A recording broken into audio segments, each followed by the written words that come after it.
Il y a les concerts, mais il y a aussi le livre de l'année, à chaque année au Gala des Prix Opus. On parle d'une œuvre littéraire qui, évidemment, implique la musique. Et cette année, c'est Mozart 1941, la semaine Mozart du Reich allemand, et ses invités français, Marie-Hélène Benoît-Otis et Cécile Kenney. C'est les presses universitaires de Rennes en 2019. Et j'ai avec moi Marie-Hélène Benoît-Otis, qui est professeure agrégée à la Faculté de musique de l'Université de Montréal depuis juin 2018, après y avoir été professeure adjointe de janvier 2013 à mai 2018. Bonjour! Bonjour.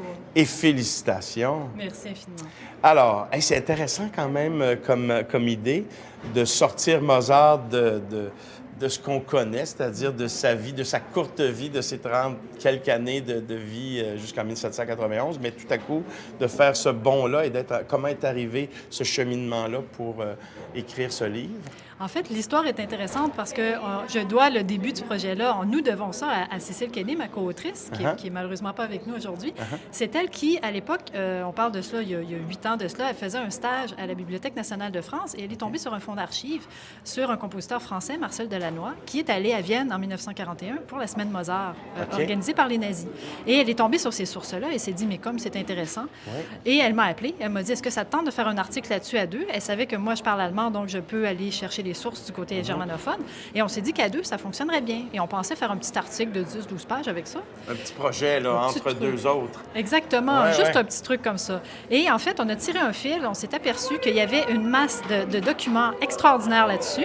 On a trouvé des milliers et des milliers de pages de documents d'archives et on s'est rendu compte que c'était en fait la matière pour faire un projet beaucoup plus vaste que ce qu'on pensait. Et là, 8 ans plus tard, nous voilà avec un bouquin publié. C'est donc bien extraordinaire. Quand même, il y a des surprises comme ça, surtout dans les archives, j'imagine, parce que vous cherchez beaucoup dans les archives. Vous en trouvez plusieurs, des surprises. On ne sait jamais ce qu'on va trouver quand on va en archive. Parfois, on s'attend à trouver mer et monde, puis en fait, il n'y a rien du tout. Il n'y a rien.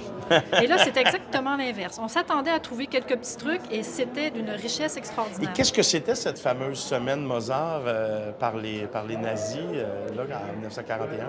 En fait, les nazis se servaient très souvent des hasards du calendrier pour se mettre en valeur et mettre en valeur leur propre régime. Et là, il se trouvait qu'en 1941, c'était le 150e anniversaire du décès de Mozart, en 1791. Et là, ils se sont dit, tiens, profitons de l'occasion.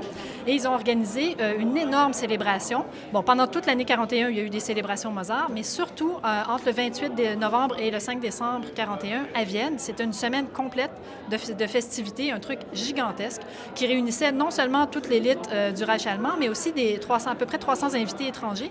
Et nous, ce qu'on a regardé plus spécifiquement, c'est les invités français. Il y était 22.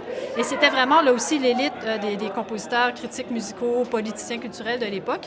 Comment eux sont allés là-bas, pourquoi ils sont allés là-bas et comment ils ont relayé le discours de propagande qu'ils ont entendu là-bas. Wow. En tout cas, ça donne envie de lire, évidemment, votre livre. Merci beaucoup. Félicitations pour ce prix Opus. Marie-Hélène Benoît-Otis était avec moi aujourd'hui au 23e Gala des prix Opus. Et au retour, le concert de l'année à Québec.